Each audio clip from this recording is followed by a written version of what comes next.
All right, welcome. For those who have followed the last 29 audits, you know this is it, the final descent. If you're new here, we're exhuming the very last protocol from the archive. And let's be clear, this is not self-development in any way you understand it. This is about a total synthesis of the self.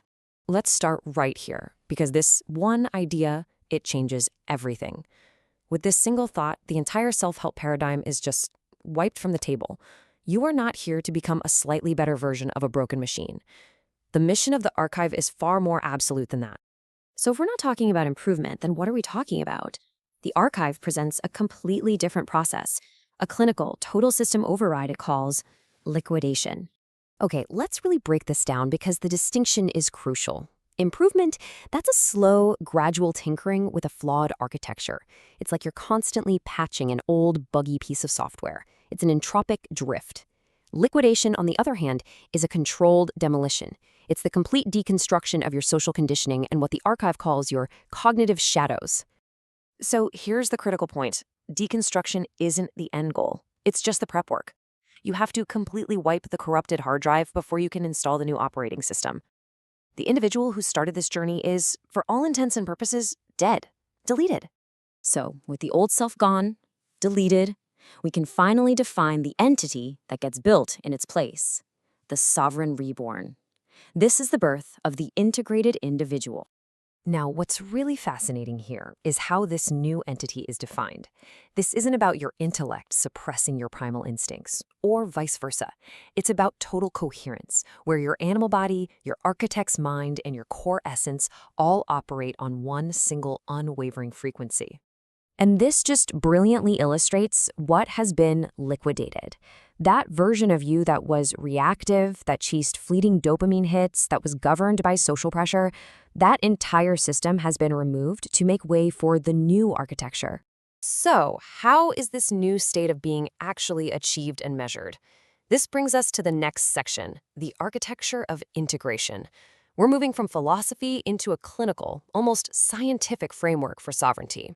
The archive introduces a core metric, the Sovereign Integration Coefficient. Now, this isn't some vague feeling. It's a measurable state of internal coherence. Notice that key phrase, transmutes external noise into fuel. The world no longer disrupts you, it powers you. And here's the equation itself. Now, don't worry about solving this like a math problem. That's not the point. Its purpose is to illustrate a concept, that integration is a dynamic balance of specific internal and external factors. This is the blueprint for your new structural integrity. Let's quickly break down those variables. Think of it like a personal balance sheet. Your assets are prefrontal control, that's your executive function, and vagal tone, your biological state of calm. Your liabilities are egoic entropy, your internal chaos, and the external noise from the world. The entire protocol is designed to maximize your assets and minimize your liabilities. And this operates as what the source calls the master loop. It's a top-down architecture. Your prefrontal cortex isn't at war with your animal instincts, it's the conductor, directing them. It anchors your highest aspirations into physical reality. The results of achieving this state are, well, they're profound. Biological peace, where your nervous system is unshakable.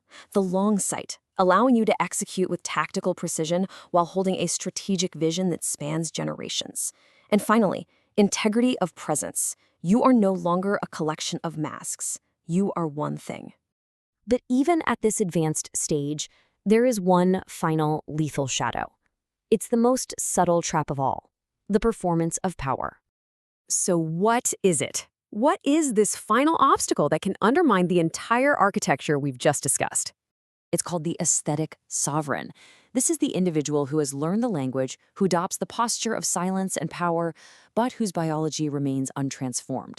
They know the concepts, but they don't embody them. The source is blunt, calling it intellectual LARPing. You're just playing a role.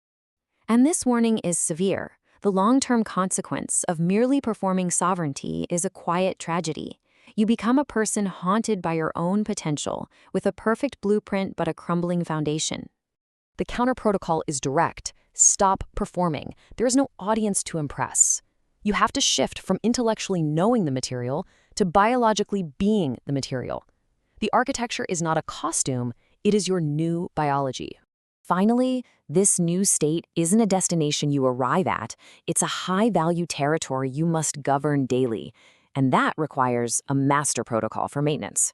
The master protocol consists of 3 actionable daily steps. 1. Morning calibration. Before any external input, you spend time in silence to set your internal frequency. 2. Strategic liquidation. Every day, you identify and remove one source of noise, a habit, a data source, a relationship, and 3. Evening integration. You clinically review your day's actions for alignment, deconstructing failures without emotion, only data.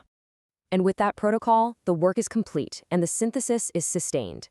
The final message from the source is a command and a conclusion. The archive is now sealed. Stay silent, stay wise. All right, let's get right into it. Today, we're cracking open the final protocol from a source known simply as the archive. And let me be clear, this is not about tweaking a few habits. We're talking about a complete system overhaul for achieving what it calls true personal sovereignty. So yeah, welcome to the final descent. And boom, right out of the gate, you can feel the intensity. This is not your average self-help journey. The core idea here is that improvement is, well, it's a civilian concept. The archive's goal is something far more radical, the complete liquidation of the self you currently think you are. So you see, the first crucial step isn't about gradual change, it's deletion. It's about systematically tearing down all those layers of social conditioning, all those cognitive shadows that have been secretly running your operating system for your entire life. And this is exactly why.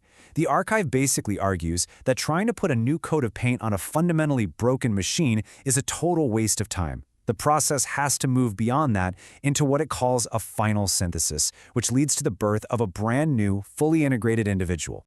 So what does this new entity actually look like? Well, this is the blueprint for what it calls the Sovereign Reborn, an individual who has the body of an animal, the mind of an architect, and the soul of a god. And all of them are operating on one single, unshakable frequency. This right here is the core definition of sovereignty in this system. It's not about your mind dominating your body or your spirit squashing your instincts. It's about reaching this state of global neural integration, a perfect coherence of the whole, where every single part of you is finally and powerfully pulling in the same direction. The source even gets clinical about it, presenting what it calls the master equation for the Sovereign Integration coefficient. Now, don't worry about the math here. Just think of it as a conceptual model, a kind of formula designed to measure that precise internal coherence we're talking about. Let's just quickly break this down. At its heart, it's really just a ratio of internal harmony versus internal chaos. The stuff on top of the fraction is what you want to maximize. Your prefrontal control, that's your internal CEO, and your vagal tone, which is basically your body's built-in state of peace and resilience. The stuff on the bottom, that's what you have to minimize. Egoic entropy, that's all the internal fragmentation, the mental chatter, the self-doubt, plus all the external noise coming at you from the world. It's a clinical model of control over chaos. But here's where we hit the final and maybe the most dangerous trap on this entire path. The archive calls it the aesthetic sovereign, and it's the most subtle shadow because it looks, talks, and acts exactly like the real thing, but it's a complete mirage. The source has a pretty brutal term for this failure state: intellectual LARPing, live-action role-playing. It's when you've got the lingo down, you've got the mask of silence, you have the whole appearance of power, but inside your system is still a fragmented reactive mess. You're basically performing sovereignty for an audience that, if you were truly sovereign, wouldn't even exist anymore. And this comparison just lays the difference out so starkly. The aesthetic sovereign gets a temporary high from reading the concepts, but their fundamental biology is completely unchanged. They're still reactive to some stupid comment online. They're still a hostage to their own dopamine system. The integrated sovereign, on the other hand, is power. Their very biology has been transformed. They don't just block out external noise, they metabolize it, turning the world's chaos into fuel. You see, the architecture isn't a costume, it's their new biology. And the stakes here are incredibly high. The source paints this really stark picture of failure. A tragic figure who knows the map perfectly but simply doesn't have the internal structure to actually make the journey. It's the ultimate mirage of mastery. So, this brings us to the biggest question of all, right? How do you finally kill that last shadow? How do you actually bridge that huge gap between knowing the path and becoming the path? How do you go from just knowing the archive to actually being the archive? The solution, according to the source, is a daily clinical practice it calls the Master Protocol. And this is a really critical shift in mindset, from development to maintenance. You're no longer building, you're now the governor of a high-value internal territory. And that territory requires daily, vigilant upkeep.